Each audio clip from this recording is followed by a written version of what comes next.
শ্রীমদ্ ভাগবত গীতা অনুবাদ স্বামী রামসুখ দাস 11তম অধ্যায়ের 28তম শ্লোক। যদা নদীনাং বহবোহন্মুবেগাঃ সমুদ্রমেবাভিমুখা দ্রবন্তি তথা তবামি নরলোকবীরা বিশন্তি ব্রক্ত্রান্নভিজ্জ্বলন্তি। যেমন নদীসমূহের বহু জলপ্রবাহ স্বাভাবিকভাবে সমুদ্রের দিকে ধাবিত হয়, তেমনি এই জগতের মহাসুরবীরগণ আপনার প্রজ্বলিত মুখগহ্বরে প্রবিষ্ট হচ্ছেন। ব্যাখ্যা: যথা নদীনাং বহুমহম্বুবেগাঃ সমুদ্রমেভাভিমুখা দ্রবন্তি। জলমাত্রেরই মূল হলো সমুদ্র। সেই জলই মেঘের সাহায্যে বর্ষারূপে পৃথিবীতে বর্ষিত হয়। ঝর্ণা, নালা ইত্যাদি দিয়ে নদীর রূপ ধারণ করে। এই সব নদীর প্রবাহগুলি স্বাভাবিকভাবে সমুদ্র অভিমুখে ধাবিত হয়, কারণ তাদের উৎপত্তি স্থান হলো সমুদ্র। এই সব জলপ্রবাহ সমুদ্রে পড়ে নিজ নাম ও রূপ পরিত্যাগ করে, অর্থাৎ গঙ্গা, যমুনা বা সরস্বতী নাম ও প্রবাহ ছেড়ে সমুদ্র রূপ ধারণ করে। তখন তাদের সমুদ্র ছাড়া আর কোনো পৃথক সত্তা থাকে না। প্রকৃতপক্ষে আগেও তাদের কোনো স্বতন্ত্র অস্তিত্ব ছিল না, কেবলমাত্র নদীগুলির প্রবাহরূপে হওয়ায় তারা পৃথক রূপে প্রতিভাত হচ্ছিল। তথা তবামি নরলোকবীরা বিশন্তি ব্রক্ত্রান্নভিজ্জ্বলন্তি। নদীর মতোই জীব মাত্রেই সুখের আকাঙ্ক্ষায় পরমাত্মার দিকে ধাবিত হয়, কিন্তু ভ্রমবশত সত্তাহীন বিনাশশীল এই দেহের সঙ্গে সম্পর্ক স্থাপন করে তারা জাগতিক পদার্থ সংগ্রহ এবং সংযোগজনিত সুখে ব্যাপৃত হয় এবং নিজেকে পৃথক অস্তিত্ব সম্পন্ন বলে মনে করে। জীবেদের মধ্যে তিনিই প্রকৃত বীরপুরুষ, যিনি জাগতিক পদার্থ সংগ্রহ এবং সুখ ভোগে ব্যাপৃত না হয়ে যে জন্য দেহ প্রাপ্তি সেই পরমার্থ প্রাপ্তির পথে তৎপরতার সঙ্গে লেগে থাকেন। এইরূপে যুদ্ধে উপস্থিত ভীষ্ম, দ্রোণ প্রভৃতি বীরগণ আপনার প্রদীপ্ত জ্ঞান স্বরূপ মুখবিবরে প্রবিষ্ট হচ্ছেন। উপস্থিত দৃশ্যমান ব্যক্তিদের মধ্যে পরমাত্মা লাভাকাঙ্ক্ষী কোনো অত্যন্ত বিরল এবং খুব কম সংখ্যক, তাই তাদের উপলক্ষে পরোক্ষবাচ আমি পদ দ্বারা ব্যবহৃত হয়েছে। শ্লোক নম্বর 29। যথা প্রদীপ্তং জ্বলনং পতঙ্গা বিশন্তি নাশায় সমৃদ্ধবেগঃ তথৈব নাশায় বিশন্তি লোকাস্তব্যাপী বক্রাণি সমৃদ্ধবেগঃ। যেমন পতঙ্গকুল মোহবশত নিজের নাশের জন্য অতি বেগে ধাবিত হয়ে জ্বলন্ত অগ্নিতে প্রবেশ করে, তেমনি এইসব লোকেরা মোহবশত নিজ নাশের জন্যে অতি বেগে ধাবিত হয়ে আপনার মুখগহ্বরে প্রবেশ করছেন। ব্যাখ্যা: যথা প্রদীপ্তং জ্বলন্তং পতঙ্গা বিশন্তি নাশায় সমৃদ্ধবেগঃ। যেমন সবুজ ঘাসের পতঙ্গকুল অন্ধকার রাত্রে কোথা প্রজ্বলিত অগ্নি দেখলে তাতে মুগ্ধ হয়ে কি সুন্দর আলো পাওয়া গেছে, এর থেকে আমাদের সুখ হবে, আমাদের অন্ধকার দূরীভূত হবে, তার দিকে অতি বেগে ধাবিত হয়। তাদের মধ্যে কিছু পতঙ্গ আগুনে ঝাঁপ দিয়ে মৃত্যুবরণ করে, আর কিছু পতঙ্গের আগুনের ছোঁয়া লেগে যায়, তখন তাদের ওড়া বন্ধ হয়ে যায় আর ছটফট করতে থাকে। তবুও তাদের লালসা সেই অগ্নির দিকেই থাকে। যদি কেউ সেই অগ্নিটি নিভিয়ে দেয়, তাহলে সেই পতঙ্গগুলি অত্যন্ত দুঃখিত হয়ে মনে করে যে আমরা একটি অতি বড় সুখ থেকে বঞ্চিত হলাম। তথৈব নাশায় বিশন্তি লোকাস্তব্যাপী বক্রাণি সমৃদ্ধবেগঃ। ভোগ ও সংগ্রহে তৎপর থাকা এবং মনে মনে সেইগুলির চিন্তা করা, একেই বলা হয় বর্ধিত সাংসারিক বেগ। এই বেগ সম্পন্ন হয়ে দুর্যোধন প্রভৃতি রাজন্যবর্গ পতঙ্গের ন্যায় অত্যন্ত বেগে কালচক্ররূপ আপনার মুখগহ্বরে প্রবেশ করছে, অর্থাৎ পতনের দিকে চলেছে। 84 লক্ষ জনি ও নরকের দিকে অগ্রসর হচ্ছে। তাৎপর্য এই যে মানুষ প্রায়শই জাগতিক ভোগ, সুখ, মান, যশ ইত্যাদির জন্য দিন রাত কাজ করে। তা প্রাপ্ত করতে তারা অপমানিত হয়, নিন্দাপ্রাপ্ত হয়, চিন্তিত হয়, চিত্তে জ্বালা হয় এবং জীবনের আধার যে আয়ু তাও ক্রমশ ফুরাতে থাকে। তবুও তারা এই বিনাশশীল ভোগ ও সংগ্রহের জন্য অন্তরে লালায়িত হয়ে থাকে। শ্লোক নম্বর 30। লেলিজ্জসে গ্রসমানঃ সমন্তাল্লোকান সমগ্রাণ বদনৈজ্জলদ্ভি তেজোভিরাপূর্ণ জগৎ সমগ্রং ভাসস্তভোগাঃ প্রতপন্তি বিষ্ণুঃ। আপনি সকল লোককে জ্বলন্ত মুখসমূহের দ্বারা গ্রাস করে চতুর্দিক থেকে বারংবার লেহন করছেন, এবং হে বিষ্ণু, আপনার তীব্র প্রভা তার নিজস্ব তেজের দ্বারা সমগ্র জগৎকে পরিপূর্ণ করে সকলকে তাপিত করছে। ব্যাখ্যা: लेलिहास्ये ग्रसमानः समन्तान् लोकान् সমগ্রান বদনৈজ্জলভে। আপনি সকল প্রাণীসমূহকে সংহার করছেন এবং যাতে কেউ এদিক ওদিক চলে না যায় তাই বারংবার নিজের জীব দিয়ে লেহন করে প্রজ্বলিত মুখগহ্বরে সব কিছু ঢুকিয়ে নিচ্ছেন। অর্থাৎ কালরূপী ভগবানের জিহার লেহন থেকে কোনো প্রাণী বাঁচতে পারে না। তেজভিরাপূর্ণ জগৎ সমগ্রং ভাসস্তবগ্রাহ প্রতপন্তে বিষ্ণু। বিশ্বরূপ ভগবানের তেজ বা প্রভা অত্যন্ত উগ্র। সেই উগ্র তেজ সমস্ত জগতে পরিপূর্ণ হয়ে সকলকে সন্তাপিত ব্যথিত করছে। শ্লোক নম্বর 31। আখ্যাহি মেকো ভবানুগ্রহ রূপো নমস্তু তে দেববর প্রসীদ। বিজ্ঞাতুমিচ্ছামি ভবন্তমাদ্যং নহি প্রজানামি ন প্রবৃত্তিম। আমাকে বলুন এই উগ্র রূপধারী আপনি কে? হে দেবশ্রেষ্ঠ, আপনাকে প্রণাম করি, আপনি প্রসন্ন হন। আদিপুরুষ আপনাকে আমি অন্তত জানতে চাই, কারণ আমি আপনার প্রবৃত্তি কী তা জানি না। ব্যাখ্যা। আখ্যাহি মে কো ভবানুগ্রহ রূপো নমস্তু তে দেববর প্রসীদ। আপনাকে দেবরূপেও দেখেছি, আবার উগ্ররূপেও দেখছি। তাহলে প্রকৃতপক্ষে এই সব রূপ ধারণকারী আপনি কে? অতি উগ্র বিশ্বরূপ দর্শন করে ভীত সন্ত্রস্ত অর্জুন প্রণাম ছাড়া আর কী বা করবেন? অর্জুন যখন ভগবানের এই বিরাট বিশ্বরূপ অনুধাবন করতে সর্বতোভাবে অক্ষম হলেন, তখন তিনি বললেন, হে দেবশ্রেষ্ঠ, আপনাকে প্রণাম। ভগবান তার জিহ্বা দিয়ে সমস্ত প্রাণীকে বারংবার মুখের মধ্যে দিয়ে লেহন করছিলেন। তাঁর এই ভয়ঙ্কর ব্যবহার দেখে অর্জুন প্রার্থনা করলেন যে আপনি প্রসন্ন হন। বিজ্ঞাতুমিচ্ছামি ভবন্তমাদ্যং নহি প্রজানামি তব প্রবৃত্তিম। ভগবানের প্রথম অবতার বিশ্ব জগৎ রূপেই হয়েছিল। তাই অর্জুন বলেছেন যে আদি নারায়ণ, আমি আপনাকে ঠিকমতো জানি না। আমি আপনার এই কার্যও জানি না যে আপনি কেন এখানে প্রকটিত হয়েছেন। আমাদের উভয় পক্ষের যোদ্ধারা আপনার মুখবিবরে প্রবেশ করছে। তাহলে প্রকৃতপক্ষে আপনার উদ্দেশ্য কী? অর্থাৎ আপনি কে এবং কি করতে চান, এই কথাটি আমি জানতে চাই। সেটি আপনি আমাকে স্পষ্ট করে বলুন। একটি প্রশ্ন আসতে পারে যে ভগবানের প্রথম অবতার হচ্ছেন বিশ্বজগৎ রূপে, আর এখন অর্জুন ভগবানের কোনো এক অংশে বিশ্বরূপ দেখছেন। এই দুই বিশ্বরূপে কি এক না ভিন্ন ভিন্ন? এর উত্তর হলো যে প্রকৃত তথ্য তো ভগবানই জানেন। তবে বিচার করলে মনে হয় যে অর্জুন যে বিশ্বরূপ দেখেছিলেন এই জগৎরূপী বিশ্বরূপ তারই অন্তর্গত। যেমন বলা হয়ে থাকে যে ভগবান সর্বব্যাপী, তার অর্থ এই নয় যে ভগবান শুধু এই জগতেই ব্যাপ্তিস্বরূপ হয়ে অবস্থান করছেন। তিনি জগতের বাইরেও সর্বত্র ব্যাপ্তিস্বরূপ হয়ে বিরাজমান। জগৎ ভগবানের কোনো এক অংশে অবস্থিত এবং এইরূপ অনন্ত বিশ্ব ভগবানের কোনো এক অংশে অবস্থান করছে। এইরূপে অর্জুন যে বিশ্বরূপ দর্শন করেছিলেন তাতে এই জগৎও ছিল এবং এটি ছাড়া আরও অনেক কিছু ছিল। শ্লোক নাম্বার 32। কালহস্মি লোকোচ্ছয়কৃত প্রবৃদ্ধ লোকান সমাহর্তমিহ প্রবৃত্তঃ ঋতেহোপিত্যাং ন ভবিষ্যন্তি সর্বে এব স্থিতাঃ প্রত্যনিকেষু যোদ্ধাঃ। শ্রী ভগবান বললেন, আমি সমগ্র লোক ক্ষয়কারী অতি ভীষণ কাল এবং এখন এই সব লোকেদের সংহার করতে এসেছি। তোমার বিপক্ষে যেসব যোদ্ধা উপস্থিত হয়েছেন, তুমি যুদ্ধ না করলেও তারা কেউই বাঁচবেন না। ব্যাখ্যা।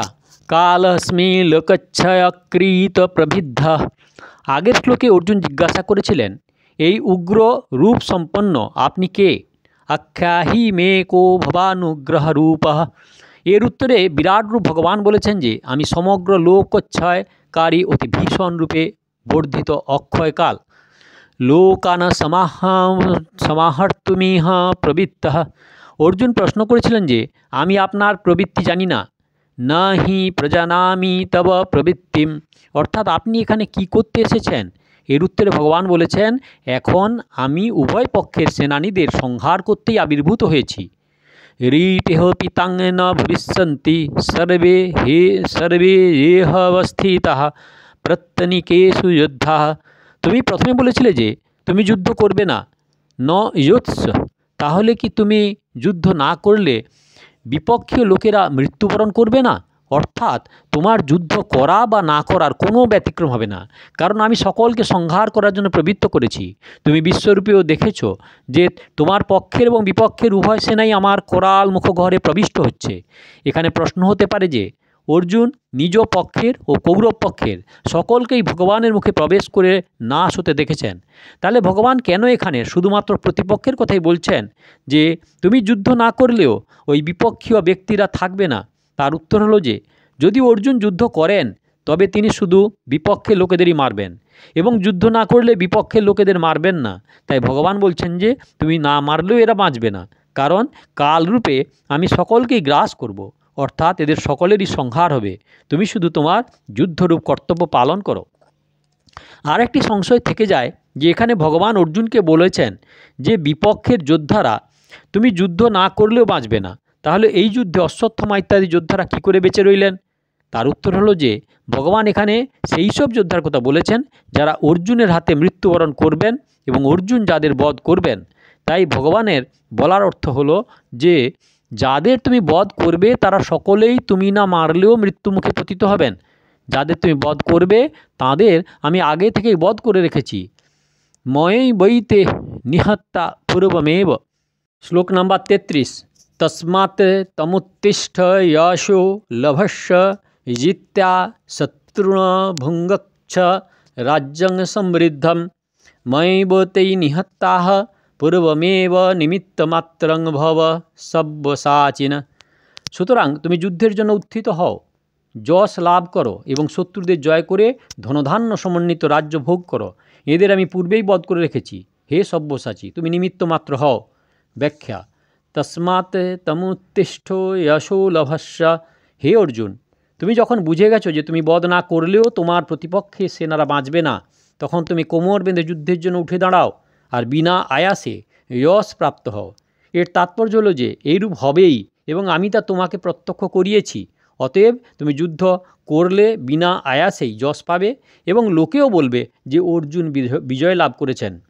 যশ ও লভস্য বলার অর্থ এই নয় যে যশ প্রাপ্তিতে তুমি আনন্দিত হয়ে ভাববে যে বাহ আমি বিজয় লাভ করছি, বরং তুমি একথাই মনে করবে যে যেমন এই প্রতিপক্ষের লোকেরা আমার দ্বারা নিহত হয়েছেন, মরবে, তেমনি যশ বা হওয়ার তা হবেই। যশকে যদি তুমি তোমার পুরুষার্থ দ্বারা অর্জিত বলে মনে করে সন্তুষ্ট হও, তাহলে তুমি ফলে আবদ্ধ হবে। ফলে শক্ত নিবদ্ধতে। তাৎপর্য হলো এই যে লাভ, ক্ষতি, যশ, অপযশ সবই প্রভুর হাতে। সুতরাং মানুষ যেন এর সঙ্গে নিজ সম্পর্ক স্থাপন না করে, কারণ এইগুলি তো হবেই।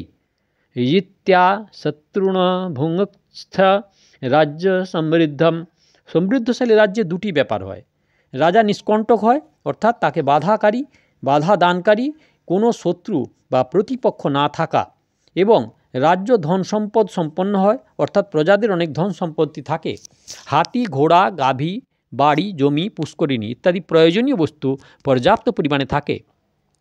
প্রজাদের যথেষ্ট অন্ন সামগ্রী থাকে। এই দুটি ব্যাপারেই প্রাচুর্য থাকলে তবে সেই রাজ্যকে সমৃদ্ধশালী বলা হয়। ভগবান অর্জুনকে বলেছেন যে শত্রু জয় করে তুমি এইরূপ নিষ্কণ্টক ধনধান্য সম্পন্ন রাজ্য ভোগ করো। এখানে যে রাজ্য ভোগ করার কথা বলা হয়েছে তার অর্থ অনুকূল সুখ ভোগ করা নয়।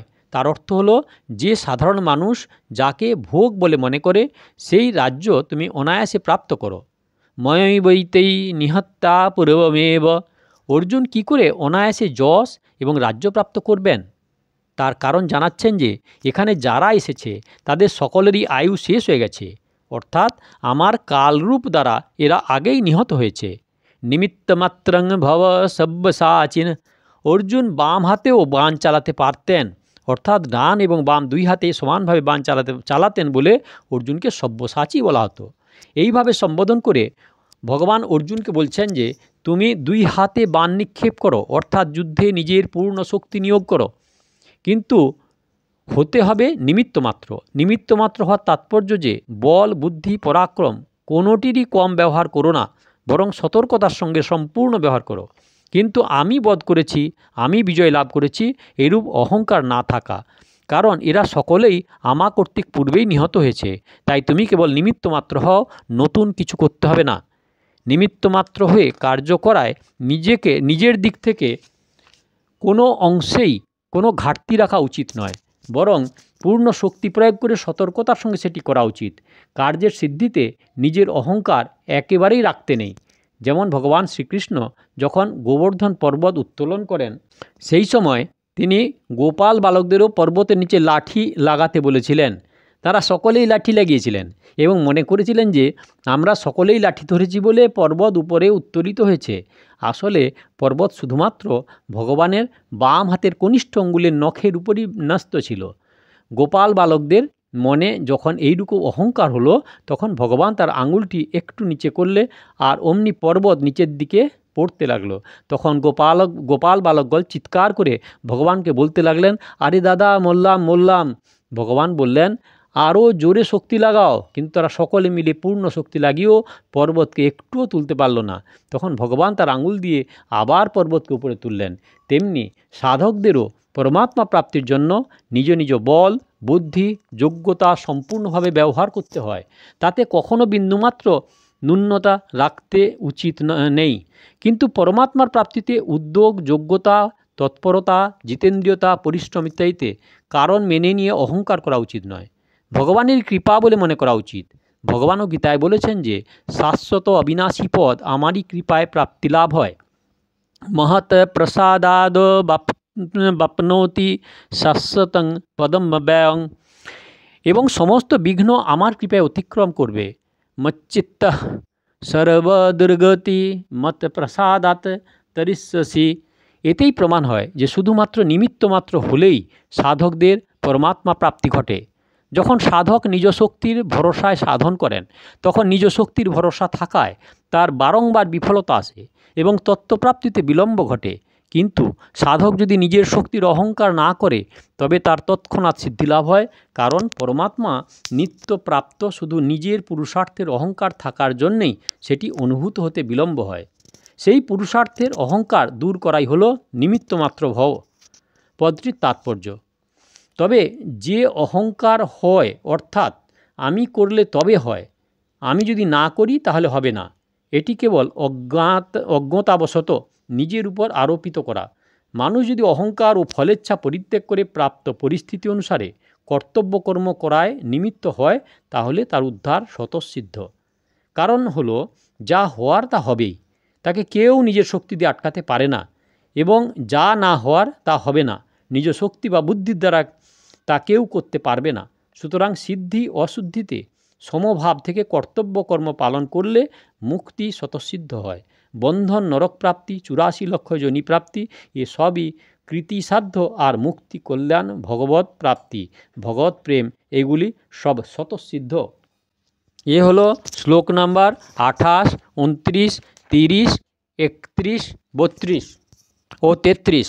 দয়া করে সাবস্ক্রাইব করবেন, ভালো লাগলে লাইক করবেন, শেয়ার করবেন। আর গীতার শুরু থেকে দেখতে হলে কাকন বাসুতে ক্লিক করে ভিডিও দেখুন, আর আগের ভিডিওর জন্য দয়া করে অপেক্ষা করুন।